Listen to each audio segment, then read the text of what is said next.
a mano.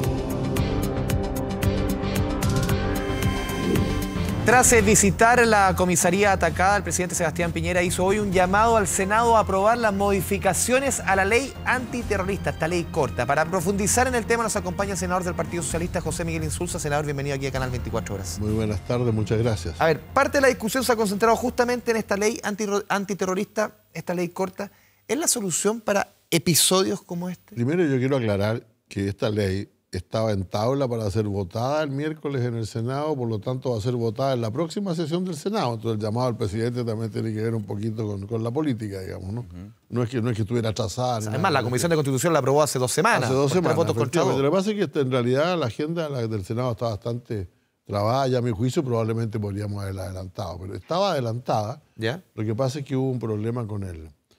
Se demoró mucho más de lo esperado la ley que crea el Servicio de Biodiversidad. Biodiversidad que fue y eso aprobado, fue lo que atrasó pero en el fondo esto y la ley de migración también. Senador, pero en el fondo este proyecto de ley corta antiterrorista mire, yo la verdad es que sería raro votarlo en contra. Entiendo por alguna razón a algunos parlamentarios, a algunos senadores no les gustó, tal vez por lo que voy a decir yo acá. Pero en realidad esta ley lo único que hace es determinados procedimientos que pueden realizar los fiscales para perseguir el narcotráfico. Y el crimen organizado van a poder hacerlo también para este tipo de delitos. Y yo lo encuentro razonable. Para la investigación, no así para la prevención. Para la investigación. ¿Qué tipo de procedimientos, por ejemplo? Bueno, agentes encubiertos, por ejemplo, se escucha, todo ese tipo de cosas, ¿no? Claro. Mucho más ágil. Y yo no tengo nada en contra de eso. El problema es que eso tampoco soluciona los problemas que enfrentó nuestra ley antiterrorista, como se llama, que motivaron la ley larga, la que se está discutiendo todavía en el Senado. Sí.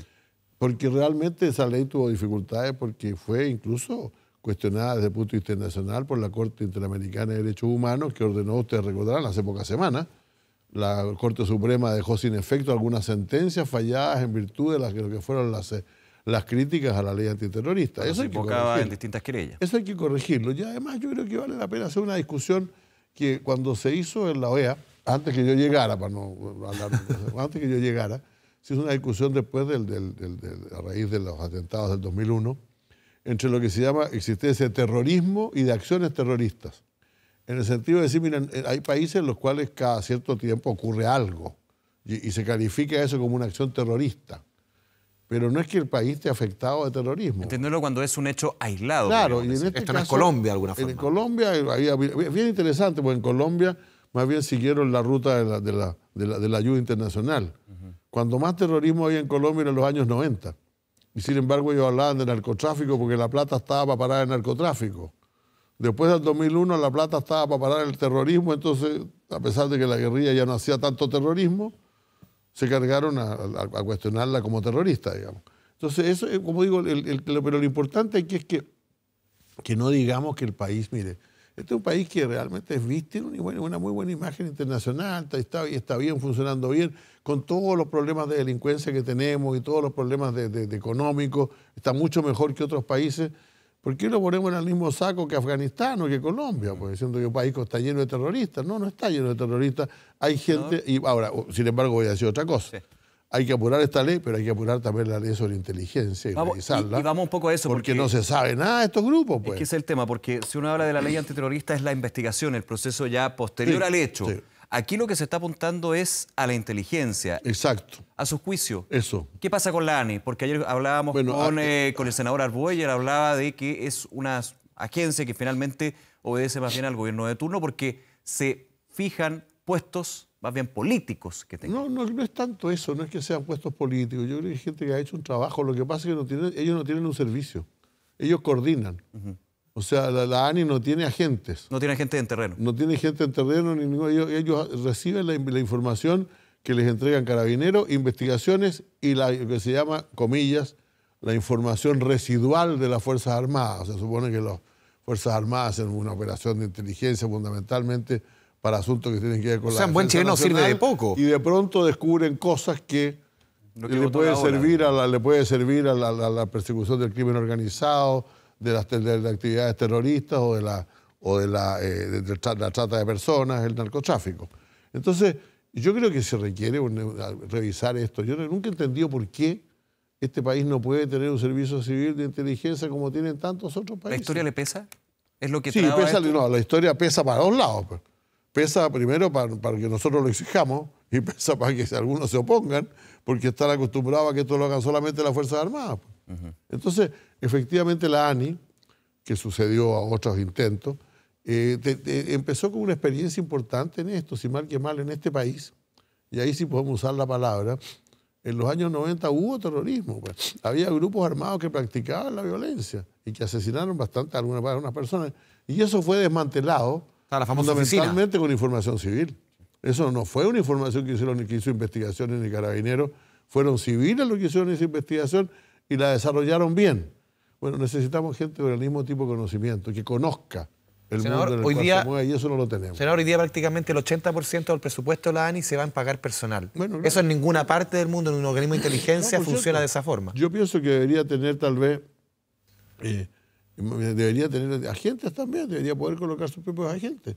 Pero no para ser enviados como lo que están pidiendo ahora en la ley, por los jueces, no, mire, por favor. Porque en realidad colocar agentes encubiertos para perseguir un delito que ya se cometió es bien difícil. Sí buscar, en cambio, personas que puedan pueden desbaratar informar, eso sí. Buscar informantes, cosas así. Claro. Pero colocar, para lo que usted dice, colocar agentes encubiertos para desbaratar bandas y para que no haya actos, para que los actos terroristas no se cometan, eso sí se necesita. Y el problema es que eso debería estar en Carabineros tal vez, pero no en investigación. En investigación es investigar delitos ya cometidos. Sí, senador, y considerando esta reforma que ha impulsado el gobierno justamente para separar la labor investigativa de terreno, Carabineros, Policía de Investigaciones, también habría que hacer una reforma integral considerando lo que usted dice también. Yo estoy de acuerdo, pero mire, en los países en que existe policía civil y policía uniformada, está bien eso. O sea, hasta en las películas, o sea, hay un delito, hay un crimen, y llega la policía uniformada y toma el sitio del delito, hace las primeras investigaciones, etcétera, y después el fiscal o el investigador le encarga a la policía civil las cosas. Claro. Aquí los jueces tienen la mala costumbre de encargarle a las dos policías la investigación. Al mismo tiempo. Y al mismo tiempo, y eso es un error. Ahora, por lo tanto, esa ley que ya está presentada, lo que pasa, les voy a confesar que nosotros estamos viendo ya la misma comisión que yo presidí antes y ahora al senador Arboe. La Comisión de Constitución. Primero ya estamos terminando la Constitución. No, curiosamente, la ley antiterrorista está en la Comisión de Constitución, debería estar en la nuestra, la de Seguridad Pública. Sí, la de Seguridad. En Seguridad Pública nosotros estamos viendo la reforma de las policías, eso que está casi terminado. Pero también estamos viendo ciberdelitos y también llega ahí la ley sobre especialización. Espero. Y eso, claro, es mucho trabajo, ¿no? Es mucho trabajo, entonces es difícil sacar todas las leyes al mismo tiempo. Junto con Defensa, Comisión de Defensa y Comisión de Seguridad Pública, estamos viendo la ley de inteligencia. Y todavía quedan varias por delante. Senador. La formación, todo el tema de la formación de las policías. Es un temazo, ¿eh? Fíjese que hoy día o ayer, 2 carabineros que fueron presos por asaltar gente. Antes de eso, los 5 que estaban extorsionando gente en la estación central. O sea, hay una cierta preocupación por la formación de las policías también. Pues. Senador, por ¿cuánto? La gente que entra ahí. La carrera y formación son muy complicados. Senador, ¿cuánto si nos centramos en el tema de inteligencia de la ANI, de la Agencia Nacional de Inteligencia, cuánto se puede avanzar cuando uno sabe, uno ve más allá las películas, lo que ha sido el trabajo de la CIA o grandes agencias de inteligencia? En el año 2019, en que tener agentes significa cuestiones o prácticas que hoy día son mucho, por ejemplo, en el mundo de redes sociales pueden ser bien rechazadas. Son cuestiones bien que van contra muchos derechos, contra el tema de la intimidad. O sea, porque claro, eso es usted ser una agencia que puede meterse derechamente hasta la cocina. Con delitos, por ejemplo, las operaciones intrusivas, generalmente se refiere al crimen organizado, ¿no? Te mete un agente, una cosa por el estilo. Pero hay muchas operaciones, hay muchas acciones en el terreno cibernético que la hace una persona solo. Una persona solo crea un sitio, inventa un sitio y empieza a mercadear algo que no tiene porque quiere robar o quiere estafar gente. Entonces, lo lógico sería que también se pueda buscar la gente que está haciendo eso. Pero como usted dice, el problema de la intimidad, etc. El terrorismo... Yo creo que las actividades terroristas probablemente usan las redes y se pueden detectar a través de eso. El problema, claro, es que ahí usted tiene que salir a pescar, ¿no? phishing, ¿no? Como dicen, a buscar información y eso puede atentar contra la intimidad de las personas, porque con qué criterio se pone a buscar cosas. Pero en el fondo, si queremos avanzar, tenemos que ceder también. Claro, no, pero es que esto se parece mucho a otro tema que estaba en carpeta ahora último, que es el control de identidad, ¿no? Tiramos una red, ¿no? Esto es como un mar grande, en la ciudad es como un gran mar, uno tira una red y a ver qué agarra, pues. Y eso como que no es muy eficiente, ¿eh? Por eso que nada reemplaza buena inteligencia. Buena inteligencia. Y buena inteligencia significa que su gente, ni siquiera para un delito concreto, sino que en general está metida en la cosa y está buscando información que usted necesita para prevenir, ¿no? Senador, y en este ánimo también de mejorar la prevención, hoy día el gobierno hablaba de que se van a perfeccionar también los filtros, podríamos poner el nombre, a el envío de correspondencia, el envío de encomiendas, porque aquí tenemos dos casos, el de Rodrigo Ginspeter y la comisaría, antes Luis de Granch, antes Oscar Landerreche, gracias, Oscar Landerreche.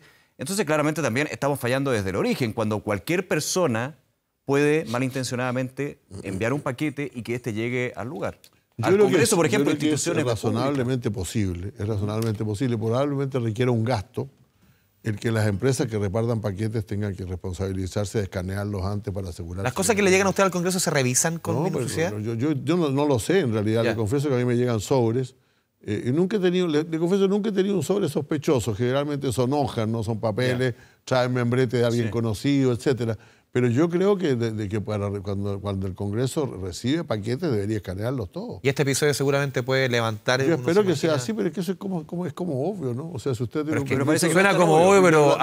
Es que a mí me llamó la atención esa señora que aparece ahí en la televisión con la cara disimulada, digamos, que es la señora que iba siempre a repartir paquetes. La que entregaba la encomienda. Y ahora agarró el paquetito y partió con la encomienda. De hecho, muy peligroso para ella porque en algún minuto en una fotografía se ve moviendo el paquete. O sea, le podría haber caído, explotado perfectamente a ella. O sea, uno se imagina un gobierno que le ha puesto el tema de la delincuencia como primera prioridad, con este nivel de facilidad. O sea, que una persona contrate un courier y mande derechamente una bomba a una comisaría y explote adentro. O sea, bueno, eso tiene de bueno y de malo, porque resulta que finalmente nosotros somos un país que, por ejemplo, los diplomáticos, la gente que hace... Eso también hay que preocuparse.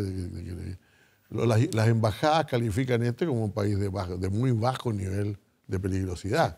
Por lo tanto, la seguridad es menor. Nosotros hacemos como personas, incluso personas públicas, andamos todos por la calle, todo lo demás. Algunos se generan alertas. Por ejemplo, con la explosión en el metro de Escuela Militar, hubo un aviso por parte de Estados Unidos a sus connacionales para que tuvieran cuidado. Efectivamente, ahora, yo no creo que haya que tomar medidas extremas, pero sí creo que tendríamos que tener algo más de seguridad. Porque aquí es un poco lo mismo que pasa cuando dicen, y este señor, por ejemplo, el presidente o el ministro, ¿por qué anda con un carabinero cuando nadie le hace nada? No, pero puede haber algún loco que le quiera hacer algo, pues. Entonces no se trata de que todo el mundo ande como en otros países que yo he visto, que andan todos escoltados, ¿no? En grande. Y no solamente estamos hablando de países con alto nivel de delincuencia, estamos hablando incluso de... Yo recuerdo con alguna ocasión que yo fui a Inglaterra con un caso bastante famoso, ¿no? Recordarán que no... Bueno, me andaban trayendo por alguna razón yo me bajaba al aeropuerto con 5 policías, pues, y armados en serio. Entonces yo creo que no debemos llegar a eso, pero tampoco debemos extremar extremar el grado, la soltura que cada uno manda para donde le da la gana. ¿Cómo evalúas tú usted el papel que ha cumplido tras este atentado del día de ayer y el fallido atentado, afortunadamente, en Las Condes, el papel del presidente de la República, Sebastián Piñera? Muchos lo han criticado por su excesivo protagonismo en este y otros eventos, pero aquí puntualmente, por ejemplo, sus declaraciones de ayer, cuando decía, tenemos la dirección, tenemos el teléfono, tenemos todo prácticamente. En una situación tenía la dirección, tenía el teléfono, pero era la señora que llevaba el paquete. Pues, exacto, que vivía en otra comuna, que al final termina siendo una víctima más de un enredo de información. Sí, yo creo que ha habido un poquito de sobreuso de esto. Aquí falta tratar las cosas. No estoy diciendo que no se comuniquen a la gente, a mí me parece bien eso, que se informe. Lo que creo es que no hay que... Mire, yo, por ejemplo, creo que no era oportuno en este momento decir, porque dicho sea de paso, la ley antiterrorista, la ley nueva, la corta, es para eso, para que las cosas que se hacen con el narcotráfico y con el crimen organizado se puedan hacer también con este tipo de grupos que pueden practicar algún tipo de actividad terrorista. Pero decirlo en ese momento significó meter el tema del tráfico el presidente habló de la custodia de la frontera. El atentado había sido hace 1 hora y cuarto. Trató de meter todos los otros problemas que están pendientes, que son problemas importantes, de uso de la policía en la frontera. ¿Y en su experiencia como ministro del Interior, fue un error que el presidente hablara de esta segunda encomienda? Yo por lo menos habría tratado de ver exactamente qué es lo que era. Era mucho más grave de lo que parecía inicialmente. Al principio parecía casi, yo vi incluso a Rodríguez, a Ginspeter, al cual le mando un saludo, porque realmente estuvo en riesgo, él estuvo en riesgo, sin duda. La encomienda era mucho más pesada de lo que se pensó. Entonces yo habría esperado un poquito, tal vez, mire, si nada se pierde con un poco más de prudencia y un poco más de calma. Entonces yo no cuestiono lo que se está haciendo, yo apoyo lo que se está haciendo, creo que en esta cuestión tenemos que cerrar filas absolutamente. Y si nos ponemos a criticar de manera excesiva, parece que hubiera división. Yo creo que no hay división, que nadie quiere que pasen estas cosas en el país y está dispuesto a ayudar en lo que quiera, pero ojalá lo hiciéramos con algo más de prudencia y más de calma. Pero igual va a obligar de alguna forma que ex autoridades, ex ministros del Interior, ex personas que tuvieron una exposición o despierten cierta animadversión, puedan o tengan una seguridad especial. Mire, una vez que hayan dejado los gobiernos. Usted sabe que hace en los últimos 2 meses que Carabineros redujo sustantivamente las escoltas, lo que se llama las funciones de la PPI, la protección de personas importantes. Muchos hacían de chofer al final. Hay que hacer una buena revisión. Ellos tienen un protocolo por el cual revisan y le hacen el cuidado, pero la verdad es que, repito, este es un país bastante tranquilo. O sea, claro, lo que pasa es que no hay que exagerar. Usted sabe, yo tengo una historia de cuando un día que iba a desayunar con mis hijos en auto, y un señor me hace una seña del auto al lado y me dice, perdón, ¿el presidente no está fuera del país? Sí, yo le dije, está fuera del país. ¿Y usted está vicepresidente, no? Sí. ¿Y qué está haciendo solo manejando el auto por la calle? Bueno, a lo mejor tenía razón. O sea, tenía un punto. En realidad, pero uno como que no está acostumbrado a que le pueda pasar una cosa así. Y yo creo que felizmente... Vamos a golpear, hay madera por aquí para golpear. Sí. Felizmente esto va a ser un asunto, yo espero que sea un asunto aislado y que no caigamos un poco en una cierta paranoia que no es buena. Bien, senador José Miguel Insulza, nuevamente gracias por acompañarnos esta tarde. Muchas gracias a ustedes. Muchas gracias.